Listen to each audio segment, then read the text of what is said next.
Hey y'all, this video is about upgrading my dash on my 79 Scout. You can see here my two left gauge clusters didn't work and the speedo had several lights out. So to get started, we're just going to disconnect the positive terminal of the battery because we'll be pulling the altimeter out in a minute. Don't want to get zapped. First, we're going to start with removing the metal covering dash, the lower dash. There's 6 screws here, just basic Phillips heads that you got to remove, and that will show you your gauge clusters here. 2 screws hold these all in, maybe 4 on that. I don't know if the speedo is missing 2, but we're going to take all these out. You see here, once you remove that, these are old and crusty. They're pretty clean for a Scout this age. That's your light bulb holder. That's the plug you want to be careful removing. Pretty simple to get out, pretty clean down in there. So everything's looking pretty good. Pull that plug off and get this resealed up. The back of these is pretty much all the same. They have these 3/8 nuts, ground nuts for the gauges. They'll pop right off pretty easily, and the black part is the light socket with the bulb. Sorry, my camera went sideways here, but you'll see that we'll be replacing all these sockets and bulbs with upgraded ones and painting the insides of the actual gauge metal to reflect the light better. So you can see here, got the circuit board off the back. You see the 2 gauges posts coming there. Next thing we got to do is get the plexiglass off, and it has these 4 tabs. What I use is an old 5-in-1 tool.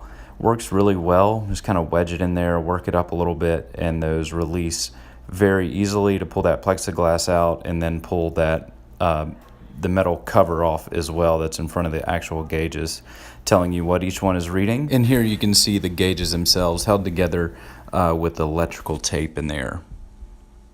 So moving down the dash, this is the next cluster here, the altimeter and the fuel gauge. This is the main charging system of this Scout, the 14.2. Some of these get burned up, so replace those if you need to. I just put a new alternator in, so I'm not doing that today, but check those wires. To get the speedo out, it's a little more difficult. I ended up taking the top dash pad off to get to it without having to actually cut the dash. That may not have been the most correct way to do it, but I found if you took the steering column cover off and were able to get up in there, I actually, it's just 2 screws on each side of the column. I could actually reach my fingers into the right side of the steering column, and spin the speedometer cable nut off and get that out of there with that top dash pad off. So that's how I got it out without having to cut down here. Normally you would cut along this line, open that up just a little bit, maybe a 1/4 inch on each side, and then cut that across to pull it straight out, but I didn't really want to alter this dash.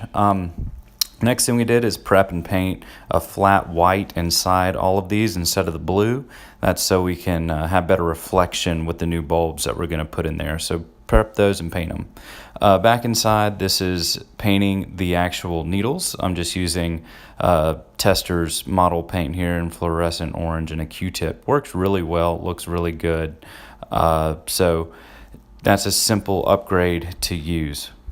What we use to clean up the back of those circuit boards is this Foss, the Prep and Etch. It really cleans up those connections there. You see, this is the before of the large speedometer one. Each one of those holds a light bulb. Then this is the after. You see how much cleaner they are. It's like a shiny new penny with just a quick wipe of that stuff. This is just a little tip. I use this kind of empty tackle box when I do these million-part tear apart type things. So each one of those slots was just a different gauge. That was the first one. Second one, the speedo was already back together when I shot this, but just keeps things organized so you don't have a million little screws floating around all over the place. There's the gauges down there.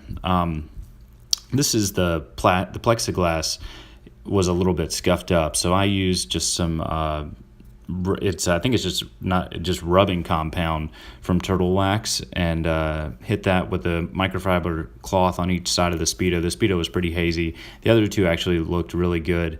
I hit them a little bit, but yeah, just buffed that up, wiped it off, then rinsed it with water, and it looked as clean as glass. It was really good. So we put everything back together here with the new bulbs installed and sealed it up with a little silicone bead there, just so no dust or anything else can get back in there. and they came out really well. That's the silicone that I use. You can use black or whatever. Actually messed up and used the polyurethane and had to scrape that off because I was told that would seal these up forever, and didn't want that if I needed to get in there to do anything else. So that's why it looks a little bit extra goopy. Now this is what we've been waiting for. This is the after here. So this is actually, it's not even dark out. This is like right at dusk. You can see how much brighter that dash is. Just really clear, especially buffing that speedometer. It looks really good. And there's the bright indicator on. So yeah, thanks for watching, guys, and I'll see you in the next one.